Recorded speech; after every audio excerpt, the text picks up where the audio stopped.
प्रत्येकाची इच्छा बर्वेपणाची आहे. मृत्यूलोकात जन्माला आलेला मानव कोणत्याही जातीचा असो, कोणत्याही संप्रदायाचा असो, कोणत्याही भागाचा असो, कोणत्याही आश्रमाचा असो, कोणत्याही वर्णाचा असो, प्रत्येकाची इच्छा आपल्या पदरात बर्व पडावं, आपल्या पदरात गोड पडावं, आपल्या हाताला सुंदर लागावं, आपल्या जीवनात मध्ये काहीतरी योग्य यावं, ही प्रत्येकाची इच्छा आहे.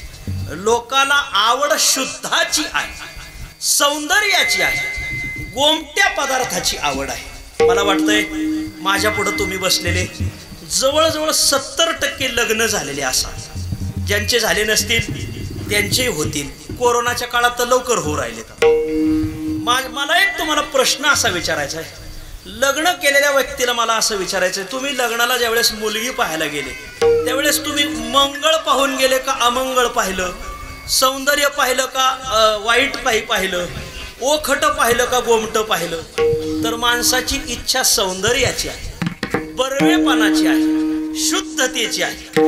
लग्न करत असताना माणसं सौंदर्य पाहूनच करतात. खरं सांगा, तुम्ही लग्न करत असताना ज्या मुलीशी लग्न केलंय, ज्या माऊलीशी लग्न केलंय, ती लग्न झाल्यानंतर गाथा पाठ करेल असं पाहिलं का, ज्ञानेश्वरी पाठ करेल असं पाहिलं का, ती हरिपाठ म्हणू लागल असं पाहिलं का, तुम्ही फक्त रूप पाहून आले?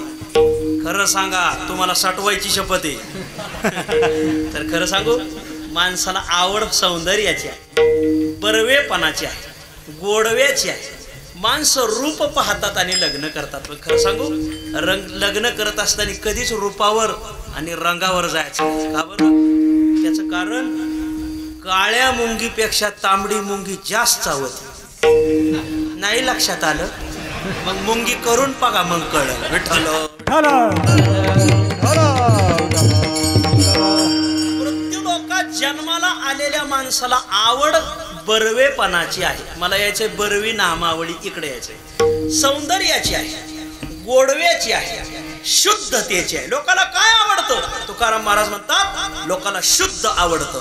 तुका म्हणे शुद्ध आवडे सकळा, तुका म्हणे शुद्ध आवडे सकळा, तुका म्हणे शुद्ध आवडे सकळा, तुका म्हणे शुद्ध आवडे सकळा.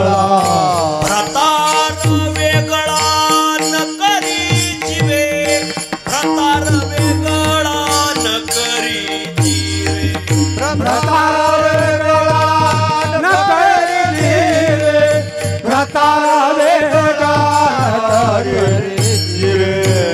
तुका म्हणे शुद्ध आवडे सकळा, तुका म्हणे शुद्ध आवडे सकळा, तुका म्हणे शुद्ध आवडे सकळा, तुका म्हणे शुद्ध आवडे सकळा.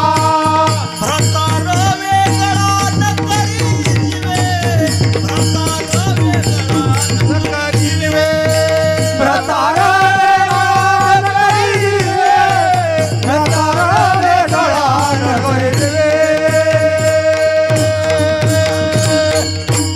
माझे तुकोबराय सांगतात, लोकाला बर्वेपणाची आवड आहे, सौंदर्याची आवड आहे, योग्य वस्तूची आवड आहे, शुद्ध वस्तूची आवड आहे.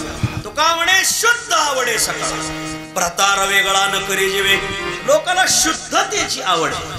वस्तू घेत असताना लोक शुद्ध किती हे पाहतात आणि मग घेतात. चहा प्यायला जरी माणसं साधी हॉटेलमध्ये गेली तर चहावाल्याला सांगतात, हे बाळा जरा कप बशी धुवून दे. याचा अर्थ आहे लोकाला आवड शुद्धतेची आहे. का बरं लोकाला शुद्ध आवडतं? त्याचं कारण शुद्ध हे प्रकृतीला मानवतं आणि अशुद्ध हे प्रकृतीला मानवत नाही. आपली प्रकृती का ढासळली? कोरोना का आला? आता संसर्गजन्य रोग असताना आपण एवढे बसलोत की नाही?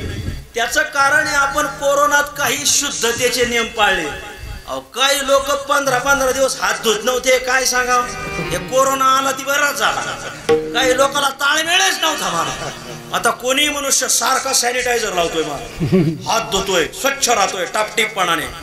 काय काय लोक 8-8 दिवस आंघोळ्या करीत नव्हते, त्या सोडून जुम्मा की जुम्मा नाहते.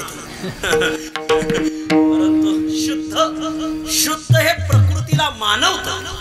शुद्धामुळे माणसाचं आरोग्य चांगलं राहतं. तुकोबरायच्या गाथ्यात दळण नावाचं एक प्रकरण आलंय बघा. त्यात